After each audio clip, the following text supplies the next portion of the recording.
तोड़ दोगे आप लोग। कांग्रेस ने तुष्टीकरण के लिए कानून बनाए, सुप्रीम कोर्ट के आदेश तक की परवाह नहीं की।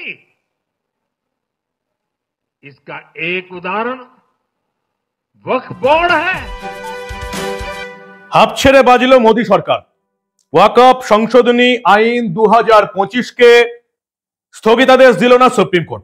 আপনারা জানেন ওয়াকফ সংশোধনী আইন মোদী সরকারের যে বিল সংসদের উভয় কক্ষে পাশ হয়ে রাষ্ট্রপতির সই হওয়ার পর আইনে রূপান্তরিত হয়েছিল, সেই আইনকে চ্যালেঞ্জ করে সুপ্রিম কোর্টে গিয়েছিল ইন্ডি জোট বিরোধীরা। কিন্তু আজকে সুপ্রিম কোর্টের প্রধান বিচারপতির ডিভিশন বেঞ্চ পরিষ্কার জানিয়ে দিয়েছে যে এই আইন ওয়াকফ সংশোধনী আইন 2025 পুরোপুরি স্থগিতাদেশ দেওয়া হলো না। হাঁপ ছেড়ে বাজলো মোদী সরকার। যদিও দেশের সর্বোচ্চ আদালত কয়েকটা পরিবর্তন আনার কথা লিখেছে এবং এই পরিবর্তনগুলো আনতে হবে এমন একটা পরামর্শ দিয়েছে সংসদকে। আজকে আমরা পরিষ্কার দেখলাম যে সুপ্রিম কোর্টের দুই বিচারপতির কক্ষে কিন্তু নরেন্দ্র মোদীর সরকার যে ওয়াকফ সংশোধনী আইন পাশ করেছিল, বিল পাশ করেছিল, যেটা পরে আইন হয়েছিল, সেখানে স্থগিতাদেশ দেওয়ার কোনো সিদ্ধান্ত সুপ্রিম কোর্ট দেয়নি।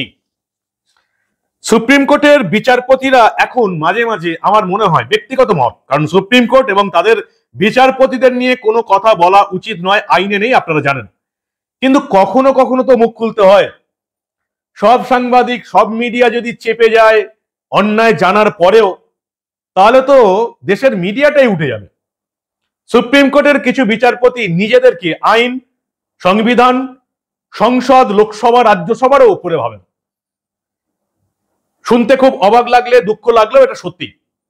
কিছু বিচারপতি আছেন সুপ্রিম কোর্টে যারা নিজেদেরকে এমন ভাবে রায় দেন বা মামলা গ্রহণ করেন মনে হয় তারা সংবিধানের চেয়েও উপরে। কেন বলছি এত বড় কথা?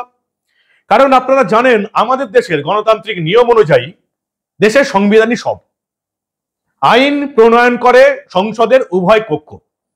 যে কোনো সংবিধান সংশোধন বা নতুন করে আইন আনতে গেলে আপনারা জানেন কেন্দ্রীয় সরকারকে সংসদে বিল আনতে হয়, সেই বিলটা লোকসভায় এবং রাজ্যসভায় পাশ হতে হয় ভোটে। সংসদের দুই কক্ষ রাজ্যসভা এবং লোকসভায় পাশ হওয়ার পর সেই পাশ হওয়া বিলটা যায় রাষ্ট্রপতির কাছে। রাষ্ট্রপতি সই করার পর সেটা আইন হয়ে যায়, যে আইনটা মানতে বাধ্য সুপ্রিম কোর্ট এবং তার বিচারপতিরা। অর্থাৎ সুপ্রিম কোর্ট কিন্তু দেশের সংবিধান, আইন কানুন, লোকসভা এবং রাজ্যসভার উপরে নয়। দেশের আইনসভা আইন বানায়। আপনারা জানেন সংসদের দুই কক্ষ, আপার house Rajya Sabha, lower house Lok Sabha, দুই কক্ষে পাশ হয়ে বিল আইনে পরিণত হয় রাষ্ট্রপতি সই করার পর।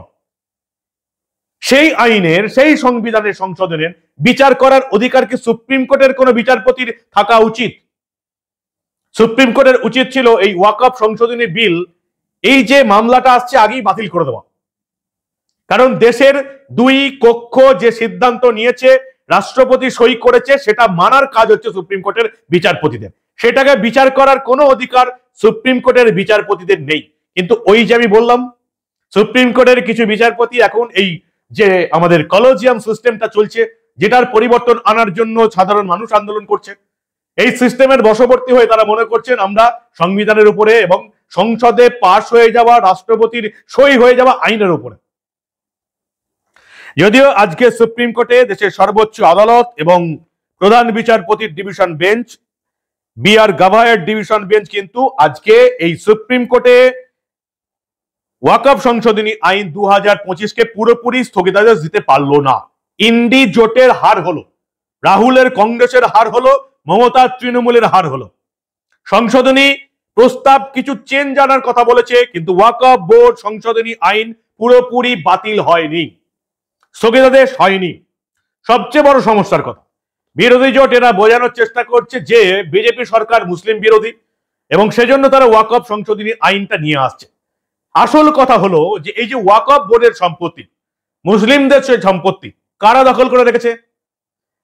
আশ্চর্যজনক হলো এটাও যে ওয়াকফ সংশোধনী বিলের বিরুদ্ধে যারা সুপ্রিম কোর্টে গেছে তারাই সম্পত্তি দখল করে নিয়েছে। ওয়াকফ বোর্ডের সম্পত্তি, মুসলিমদের সম্পত্তি দেখা গেছে কংগ্রেসের নেতারা দখল করে নিয়েছে। আসাদুদ্দিন ওয়েসিও কিছুটা দখল করে রেখেছেন। এই রাজ্যে জনাব ফিরহাদ হাকিমের বিরুদ্ধেও ওয়াকফ বোর্ডের সম্পত্তি দখল করার অভিযোগ উঠেছে। বিভিন্ন রাজনৈতিক দলের নেতারা, সিপিএম হতে পারে আমাদের রাজ্যের ক্ষেত্রে, সিপিএম, তৃণমূল, ভারতবর্ষের বিভিন্ন জায়গায় কংগ্রেস, অন্যান্য রাজনৈতিক দল ওয়াকফ বোর্ডের সম্পত্তি দখল করে রেখেছে, অর্থাৎ মুসলিমদের সম্পত্তি দখল করে রেখেছে রাজনৈতিক দলের নেতারা।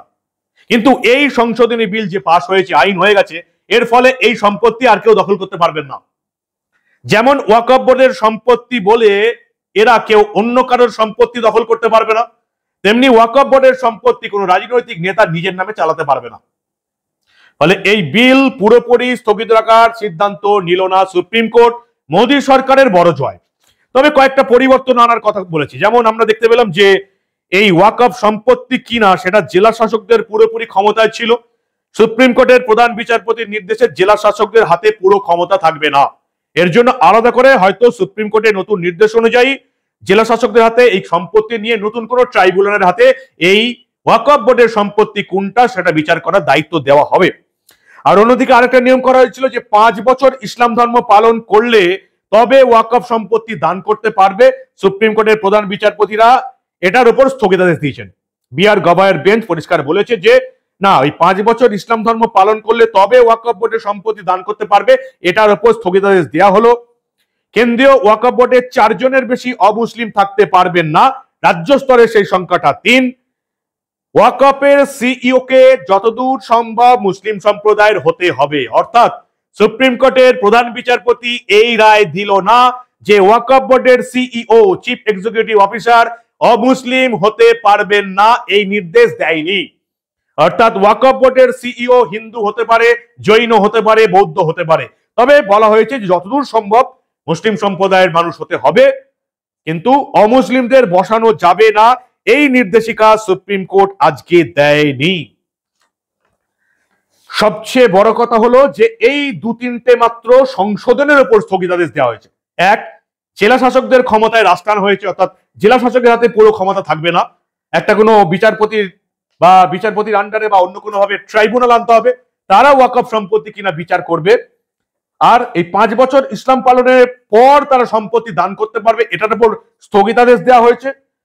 আর এই ওয়াকফ যে বোর্ড, তার সিইও যতদূর সম্ভব মুসলিম হতে হবে, কিন্তু মুসলিমই হতে হবে এই নির্দেশ দেওয়া হয়নি, অর্থাৎ হিন্দুরাও হতে পারে। ফলে বোঝাই যাচ্ছে যে ইন্ডি জোট যে সুপ্রিম কোর্টে গিয়েছিল ওয়াকফ বোর্ড সংশোধনীর বিরুদ্ধে, তাতে কিন্তু মোদী সরকারের জয় হয়েছে। ইন্ডি জোট যে আইন স্থগিত করার কথা বলছিল সেটা স্থগিত হয়নি, অ্যাকচুয়ালি স্থগিত করার ক্ষমতাই নেই সুপ্রিম কোর্টের। প্রধান বিচারপতির বেঞ্চের, আবার বলছি, এই মামলাটা নেওয়াই উচিত হয়নি। কারণ লোকসভা রাজ্যসভায় পাশ হয়ে যাওয়া, রাষ্ট্রপতির সই হয়ে যাওয়া কোনো আইনে সুপ্রিম কোর্ট স্থগিতাদেশ দিতে পারে না। ভারতীয় সংবিধান সেই রায় দেয়নি, সেই নির্দেশ নেই ভারতীয় সংবিধানে। ফলে সুপ্রিম কোর্টের বিচারপতিরা যদি ভাবেন আমরা সংবিধানের উপরে, আমরা লোকসভা রাজ্যসভার উপরে, তাহলে তাদেরকে এবার এটা বুঝিয়ে দিতে হবে, ভাই তোমরা অনেকটাই নিচে আছো। তোমরা সুপ্রিম কোর্টের বিচারপতি হতে পারো, কিন্তু তোমরা সংবিধানের উপরে নয়, তোমরা আইনের উপরে নয়। তোমরা লোকসভা এবং রাজ্যসভা যে বিল পাস হচ্ছে, আইন হচ্ছে রাষ্ট্রপতি সই যাওয়ার পরে, তার উপরে তোমরা নয়। এটা সুপ্রিম কোর্টের অধিকাংশ বিচারপতিকে এবার বুঝিয়ে দেবার সময় এসে গেছে। এই হচ্ছে আজকের ঘটনা। সোশ্যাল মিডিয়া দেখলাম অনেকেই ছড়াচ্ছেন সুপ্রিম কোর্ট নাকি এই ওয়াকফ সংশোধনী বিল একেবারে বাতিল করে দিয়েছে। এই ধরনের ভুয়ো খবর শুনবেনও না, শেয়ারও করবেন না। ওয়াকফ সংশোধনী বিল যে আইন মোদী সরকার পাস করেছিল, তাতে স্থগিতাদেশ দিতে পারে না সুপ্রিম কোর্ট, দেয়নি। শুধুমাত্র এর কয়েকটা নিয়ম কানুনে স্থগিতাদেশ দিয়েছে, বাতিল হয়নি। এই হচ্ছে ওয়াকফ সংশোধনী বিল নিয়ে দেশের সর্বোচ্চ আদালত, দেশের প্রধান বিচারপতি বিআর গাভাইয়ের নির্দেশে বেঞ্চ এই নির্দেশ দিল। এই হচ্ছে ওয়াকফ বিল সংশোধনী 25, স্থগিতাদেশ হয়নি। অর্থাৎ মোদী সরকার যে বিলটা আনার কোশিশ করেছিল, চেষ্টা করেছিল, যেটা আইনে পরিণত হয়ে গেছিল, সেই আইন থেকে গেল। কি বলবেন আপনারা? আপাতত অন্তত সুপ্রিম কোর্টের প্রধান বিচারপতির বেঞ্চ কিছুটা হলো বুদ্ধিমানের কাজ করেছে। কি বলেন আপনারা? আপনাদের মূল্যবান এবং গুরুত্বপূর্ণ মতামত জানান দা নিউজ বাংলার কমেন্ট সেকশনে। দেখতে থাকুন দা নিউজ বাংলা। আমরা আবার এই দেশে ঘটে যাওয়া এই ধরনের অনেক গুরুত্বপূর্ণ ঘটনা চেপে রাখতে দেব না।